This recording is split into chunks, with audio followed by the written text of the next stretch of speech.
नमस्कार दोस्तों, आप लोग को जोहार एग्जाम में स्वागत है दोस्तों। तो चलिए दोस्तों, आज हम लोग झारखंड महिला सुपरवाइजर हिंदी पेपर 2 का एमसीक्यू करेंगे दोस्तों। जो मोस्ट इम्पोर्टेंट क्वेश्चन है दोस्तों, जो आप लोग को झारखंड महिला सुपरवाइजर के लिए ये हिंदी पेपर 2 जो आप लोग को ये क्वेश्चन मोस्ट जो एक रामबाण की तरह साबित होगा दोस्तों।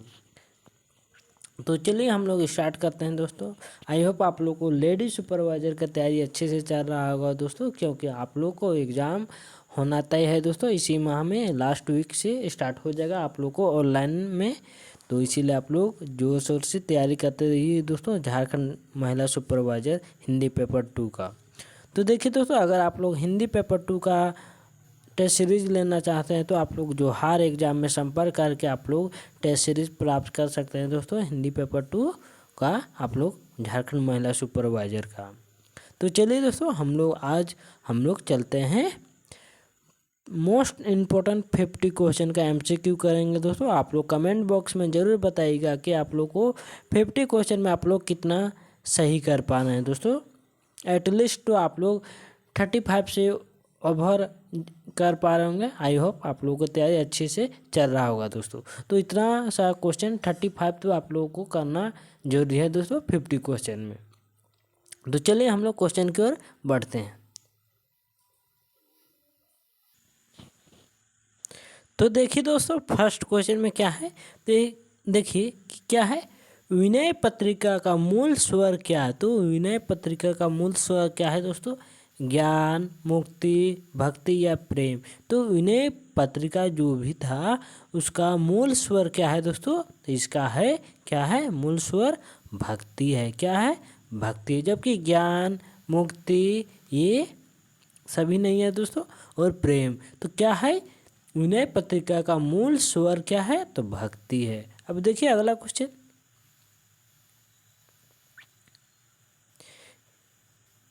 क्या है कि बिहारी सतसई किस छंद में रचित है। तो बिहारी सतसई किस छंद में रचित है दोस्तों, सवैया है, कविता है या दूत बिल बम्बित है या दोहा है। तो क्या है दोस्तों, बिहारी सतसई किस छंद में रचित है, तो ये है दोहा है। क्या है, बिहारी सतसई, हाँ बिहारी सतसई है दोस्तों, बिहारी नहीं है। क्या हो जाएगा, बिहारी सतसई किस छंद में है, तो ये दोहा में है।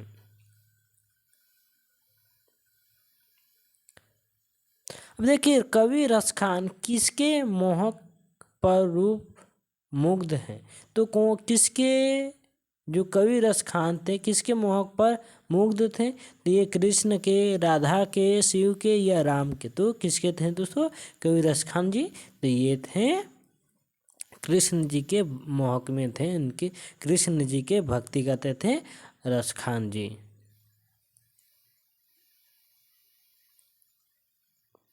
अब इसमें देखिए क्या है, इनमें से कौन भूषण के भाई थे।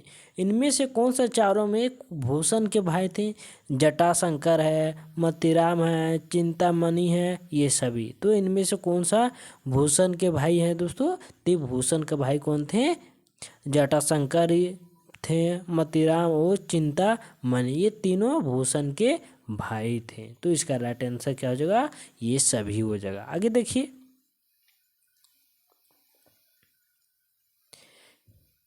क्या है कि हिंदी साहित्य में स्वतंत्रता के प्रथम उद्घोष कौन थे। तो कौन थे दोस्तों, देखिए ऑप्शन में क्या है, देखिए प्रताप नारायण मिश्र, श्री निवास दास, भारतेंदु या बालकृष्ण भट्ट। तो इसका राइट आंसर क्या हो जाएगा दोस्तों, 5 नंबर क्वेश्चन का, तो ये हो जाएगा भारतेंदु हो जाएगा।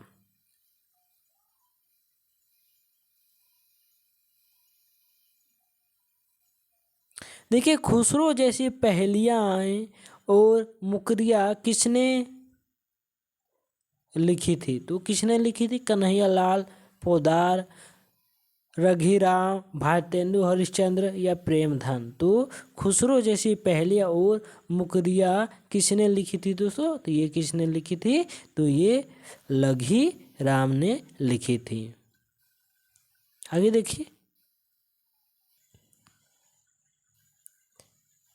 अब देखिए रामचरितमानस के बाद हिंदी में राम काव्य का दूसरा स्तंभ मान जाता है। तो किसे जाता है दोस्तों? वैदेही वनवास को, फिर प्रवास को, साकेत को या यशोधरा को। तो किसको जाता है दोस्तों? रामचरितमानस के बाद हिंदी में राम काव्य का दूसरा स्तंभ माना जाता है किसको? तो किसको माना जाता है दोस्तों? तो ये माना जाता है साकेत जी को।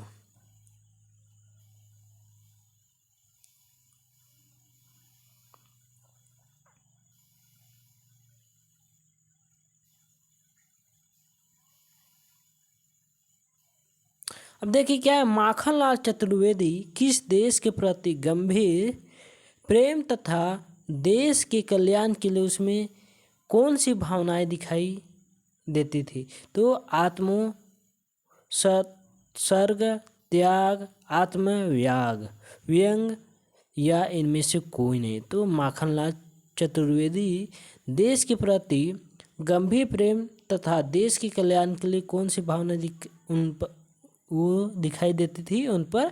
तो ये आत्म सर्ग, इसका ऑप्शन नंबर ए करेक्ट हो जाएगा। आगे देखिए तुलसीदास ने कितने वेदों के ज्ञाता थे? तो तुलसीदास जी कितने वेदों के ज्ञाता थे? 2 वेदों के, 3 वेदों के, 4 वेदों के या 1 वेदों के? तो इसका राइट आंसर क्या है दोस्तों? 4 वेदों के ज्ञाता थे। कितना? 4 वेदों के। आगे देखिए, अब देखिए बिहारी कवि ने सब की उपस्थिति में बात करने के लिए क्या सुझाव दिया? मैसेज कसे का, नैनो की भाषा का, कागज पर लिखने का। तो बिहारी कवि ने सब की उपस्थिति में बात करने के लिए क्या सुझाव दिया? तो ये दिए थे सुझाव नैनो की भाषा।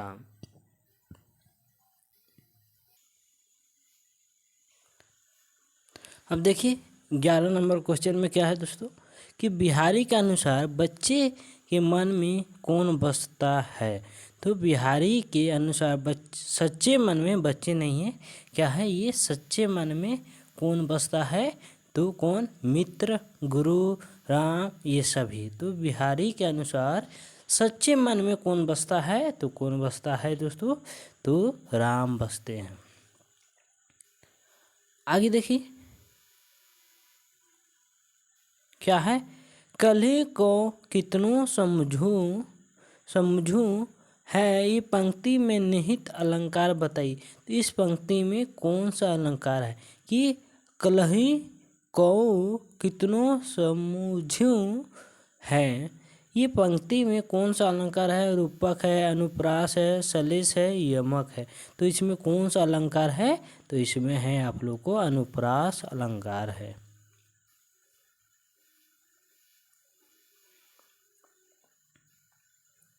देखिए भूषण रीतिकाल किस धारा के कवि हैं? तो भूषण रीतिकाल किस धारा के कवि हैं? सगुण धारा के, निर्गुण धारा के, रीति युक्त धारा के या उपरोक्त में सभी? तो इसका राइट आंसर क्या हो जाएगा? उपरोक्त में क्या हो जाएगा? सही सभी हो जाएगा? नहीं, क्या हो जाएगा? रीति युक्त धारा है। भूषण रीतिकाल की किस धारा के कवि हैं? तो ये रीति युक्त धारा के कवि हैं। आगे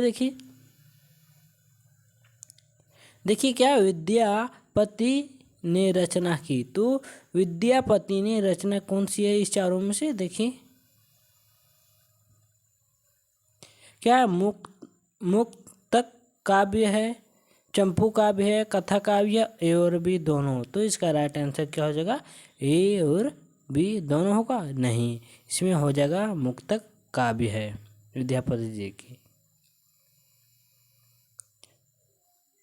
अब देखिए कबीर की वाणियों का सबसे पुराना नमूना किस ग्रंथ में मिलता है?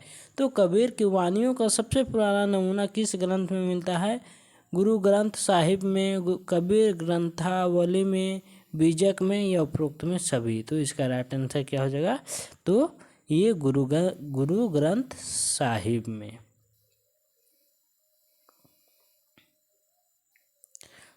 अब देखिए क्या है, सूरदास की काव्य शैली कैसी थी। तो सूरदास की काव्य शैली कैसी थी? खंडीय, काव्यात्मक, गीतात्मक, महाकाव्यात्मक या प्रबंधनात्मक। तो सूरदास की काव्य शैली कैसी थी?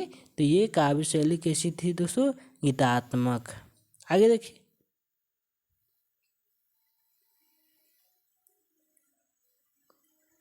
इनमें से प्लेटो ने काव्य के संबंध में कौन सा सिद्धांत का प्रतिपादन किया है? तो कौन सा सिद्धांत का प्रतिपादन किया है? अभिव्यंजनवाद का, काव्य भाषा सिद्धांत का, अनुकरण सिद्धांत का, विचार सिद्धांत का। तो इसका राइट आंसर क्या हो जाएगा?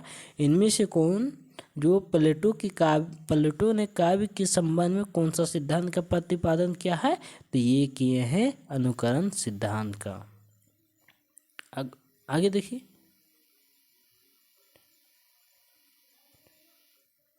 देखिए क्या है, टेस्टिमोनियल शब्द का हिंदी अनुवाद क्या होगा? तो टेस्टिमोनियल शब्द का हिंदी अनुवाद क्या होगा दोस्तों? तो इसमें प्रमाण पत्र होगा, अनुशंसा पत्र होगा, या परिचय पत्र होगा, या आप लोग को क्या है डी में प्रशंसा पत्र। तो क्या होगा दोस्तों? इसका राइट आंसर प्रशंसा पत्र हो जाएगा।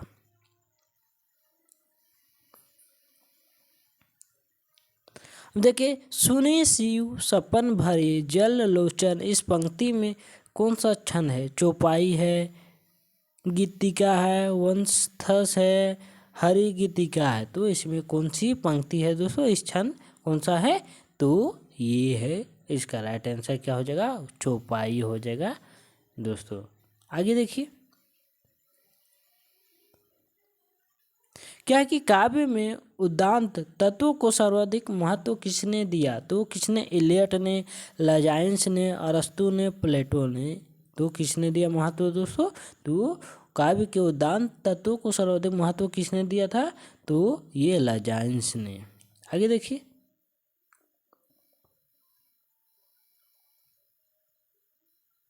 क्या है कि कार्यालयीन पत्राचार में स्वनिर्देश के लिए शब्द का प्रयोग होता है धन्यवाद, भवदीय, महोदय, संलग्न। तो कैसा होता है दोस्तों प्रयोग? तो ये होता है आप लोग को भवदीय होता है। आगे देखिए,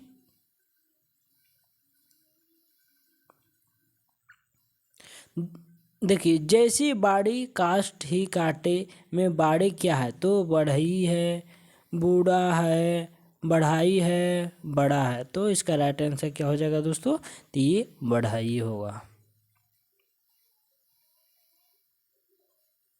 देखिए, श्री कृष्ण को मित्र का क्या नाम है? तो जो गोपियों को योग का संदेश देता, तो श्री कृष्ण के मित्र का क्या नाम था है जो गोपियों को योग का संदेश देता है?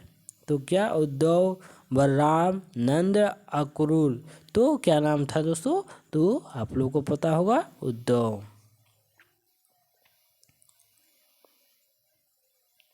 देखिए, विश्व में बोली जाने वाली विभिन्न भाषाओं में हिंदी की भाषा का कौन सा स्थान है? तो देखिए, आप व्याकरण के क्वेश्चन को आप देखेंगे कि क्योंकि आप लोग को व्याकरण से 30 क्वेश्चन रहेगा दोस्तों, इसीलिए व्याकरण को भी स्ट्रॉन्ग कर लीजिए कि विश्व में बोली जाने वाले विभिन्न भाषाओं में हिंदी भाषा का कौन सा स्थान है? 10वां है, चौथा है, तीसरा है, 5वां है। तो ये कौन सा स्थान है दोस्तों? तो ये चौथा स्थान है।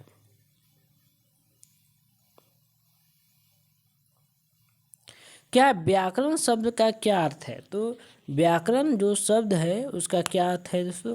भाषा का व्याकरण है, भाषा विज्ञान है, टुकड़े टुकड़े करना या समानता है। तो इसका राइट आंसर क्या होगा कि व्याकरण शब्द का क्या अर्थ है? तो इसका अर्थ है दोस्तों टुकड़े टुकड़े करना।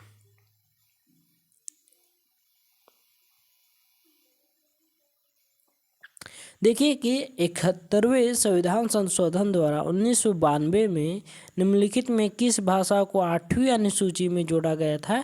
तो ये कौन सा लैंग्वेज है दोस्तों? जो ये 8वीं अनुसूची में 71वें संविधान संशोधन 1992 में जोड़ा गया था। तो ये आप लोग को मालूम होगा, ये कौन सा है, तो नेपाली, गुजराती, मैथिली, ये तीनों है दोस्तों, जो 1992 ईस्वी में इन तीनों को 8वीं अनुसूची में जोड़ा गया था। आगे देखिए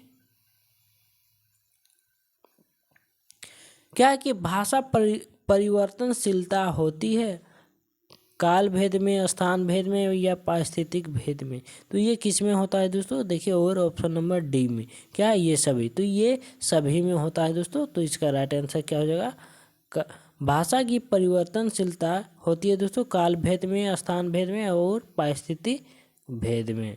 तो इसका राइट आंसर उपरोक्त में सभी हो जाएगा। देखिए क्या हिंदी को आम बोलचाल की भाषा किसने कहा, तो किसने कहा दोस्तों, हिंदी को आम चाल की बोल भाषा किसने कहा, तो जवाहरलाल नेहरू ने, राजकुमार वर्मा ने, जॉर्ज ग्रिशन ने, महात्मा गांधी ने। तो ये किसने कहा था दोस्तों, तो हिंदी को आम बोलचाल की भाषा, तो ये किसने कहा था, तो ये कहा था दोस्तों, आप लोग को मालूम होगा, ये कहा जॉर्ज ग्रिशन ने कहा था। आगे देखिए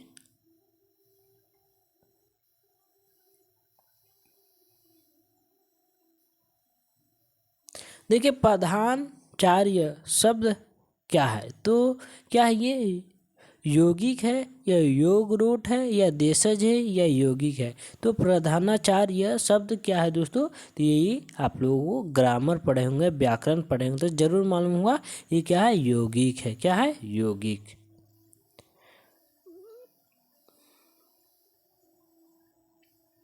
देखिए भरत मुनि के रसपुत्र में निम्नलिखित में से किसका उल्लेख नहीं है, तो भरत मुनि के रसपुत्र में निम्नलिखित में किसका उल्लेख नहीं है, अनुभव का, शांत का, वैभव, विचारी भाव का, अस्थाई भाव का। तो किसका जिक्र नहीं है दोस्तों, उल्लेख, तो ये आप लोग को ऑप्शन नंबर बी शांत का उल्लेख नहीं है। तो इसका राइट आंसर क्या हो जाएगा, शांत हो जाएगा।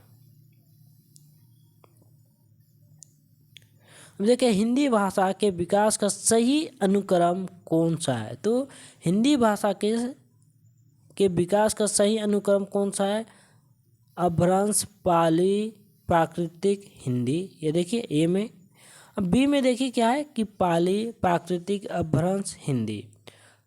सी में देखिए प्राकृतिक, अपभ्रंश, हिंदी, पाली, या इनमें से कोई नहीं। तो इसका राइट आंसर क्या हो जाएगा, इसमें आप लोग को तो ऑप्शन नंबर बी हो जाएगा। क्या है, इसमें पाली है, प्राकृतिक, अपभ्रंश और हिंदी, तब जाके ये भाषा का विकास सही अनुक्रम ये है दोस्तों।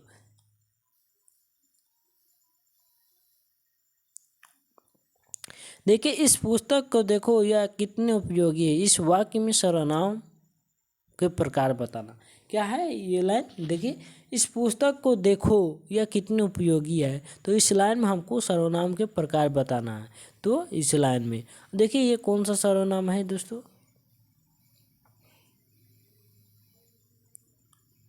पुरुषवाचक, निश्चयवाचक, अनिश्चयवाचक या संबंधवाचक। तो ये कौन सा सर्वनाम है दोस्तों, तो ये है आप लोग को निश्चयवाचक सर्वनाम है।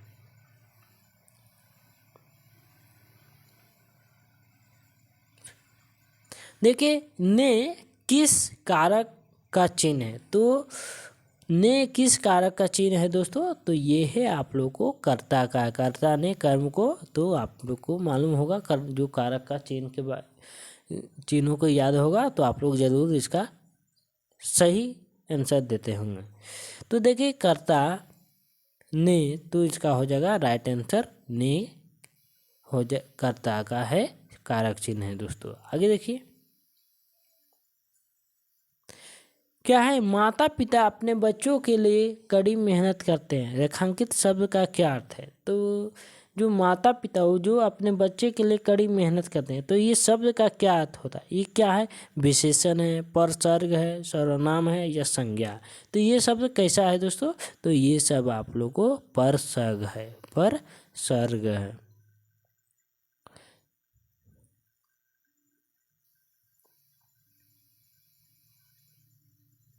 अब देखिए इसमें से एक विशेषण शब्द कौन सा, इस चारों में से कौन सा एक विशेषण शब्द है? लद लद यो महत्व लघुता या महंत, तो इसमें कौन सा एक विशेषण शब्द है? तो इसमें कौन सा है दोस्तों? ये महंत एक विशेषण शब्द है, किसी की विशेषता बताता है।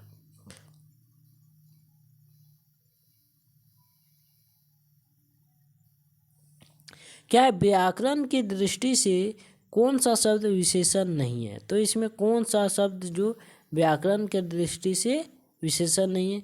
भयभीत, निर्भीक, भीरु, भय। तो इसका राइट आंसर क्या होगा दोस्तों? तो व्याकरण के दृष्टि से कौन सा विशेषण का शब्द नहीं है दोस्तों? इसमें कौन सा? तो 36 नंबर क्वेश्चन का क्या हो जाएगा? ये भय नहीं है।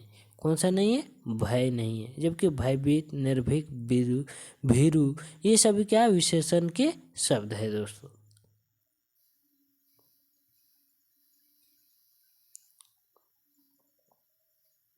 देखिए निम्नलिखित में सकर्मक क्रिया को छांटना है, तो इस चारों में से कौन सा एक सकर्मक है? चलना, सोना, मुस्कुराना, खिलना, तो इसमें कौन सा एक सकर्मक क्रिया है? तो ये खिलना एक सकर्मक क्रिया है। जबकि चलना, सोना, मुस्कुराना ये सभी क्या अकर्मक क्रिया है।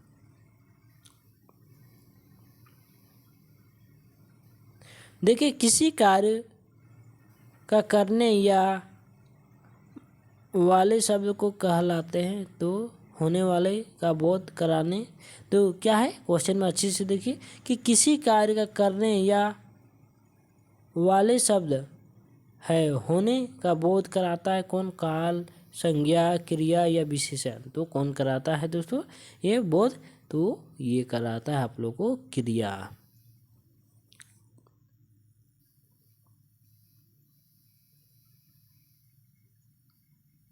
देखिए हिंदी भाषा किस लिपि में लिखी जाती है? तो हिंदी भाषा जो है किस लिपि में लिखी जाती है? देवनागरी, सौराष्ट्री, गुरुमुखी या ब्राह्मी, तो हिंदी भाषा किस लिपि में लिखी जाती है? तो ये लिखी जाती है देवनागरी लिपि में।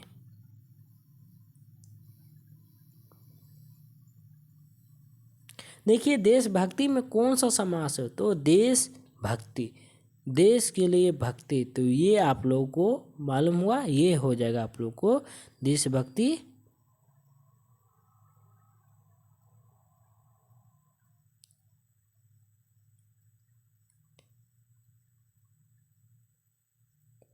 ये आप लोग को तत्पुरुष समास हो जाएगा। क्या हो जाएगा दोस्तों? देशभक्ति कौन सा समास है?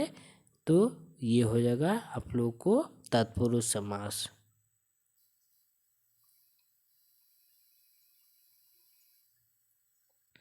देखिए काली मिर्च शब्द कौन सा समास है? तो काली मिर्च कौन सा है दोस्तों? द्वंद्व है, कर्मधारय है, तो ये क्या है? कर्मधारय समास है दोस्तों। काली मिर्च, काली मिर्च मतलब दोनों पद प्रधान हो रहा, तो ये कर्मधारय समास हो जाएगा। हथियार डाल देना मुहावरे का सही अर्थ क्या होगा? तो हथियार डाल देना को, तो इस मुहावरा का क्या अर्थ होगा? हथियार डाल देना, तो मात्र कल्पना करते रहना, हथियार गिरा देना, अभी भार उठा लेना या हार मान लेना, मतलब इसका राइट आंसर क्या हो जाएगा?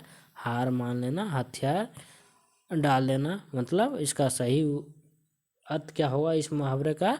तो हार मान लेना।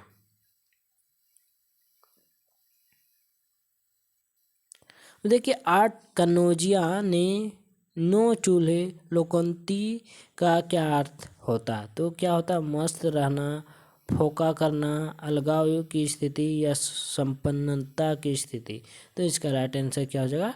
ये अलगाव की स्थिति हो जाएगा।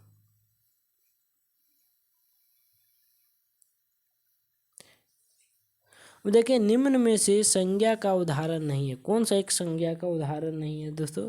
सुंदरी, मानव, वह, पटना, तो कौन सा एक संज्ञा का उदाहरण नहीं है? तो ये आप लोग को ये है मानव, ये नहीं है।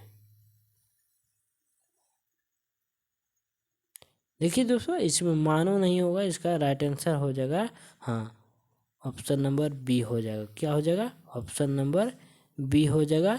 तो ये वह ये क्या है, सर्वनाम है। जबकि मानव है तो ये तो आप लोग को संज्ञा है, सुंदरी भी संज्ञा है और पटना भी ये आप लोग को संज्ञा है। जबकि वह ये क्या है, सर्वनाम है। क्या है, सर्वनाम है। आगे देखिए,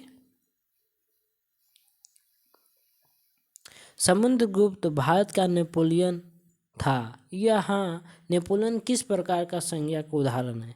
जातिवाचक, भाववाचक, नहीं व्यक्तिवाचक है, जातिवाचक या भाववाचक या समूहवाचक। तो इसका राइट आंसर क्या होगा, ए बी। क्या है, ए में क्या है दोस्तों, व्यक्तिवाचक, और बी में क्या है, जातिवाचक, और सी में भाववाचक, और डी में समूहवाचक। तो इसका राइट आंसर क्या हो जाएगा दोस्तों, तो ये हो जाएगा जातिवाचक। देखिए क्या है, वह आप ही चला गया वाक्य में सर्वनाम शब्द के किस भेद का उदाहरण? तो ये किस भेद का उदाहरण है दोस्तों? तो देखिए, पुरुषवाचक, निजवाचक या निश्चयवाचक या अनिश्चयवाचक। तो इसका राइट आंसर क्या हो जाएगा, तो ये हो जाएगा निजवाचक होगा। तो चलिए दोस्तों, फिर मिलते हैं हम लोग नेक्स्ट क्लास में दोस्तों। और अपना लेडीज सुपरवाइजर का तैयारी जोर शोर से करते रहिए दोस्तों, क्योंकि ये डेट आप दोबारा बढ़ने वाला नहीं है दोस्तों। आप लोगों को अगस्त के लास्ट वीक में आप लोगों का एग्ज़ाम स्टार्ट हो जाएगा दोस्तों। और 19 से 20 से 21 22 तारीख तक में आप लोग को एडमिट कार्ड डाउनलोड करने का अवसर मिल जाएगा दोस्तों। तो फिर मिलते हैं नेक्स्ट क्लास में दोस्तों। तो चलिए ठीक है, बाय।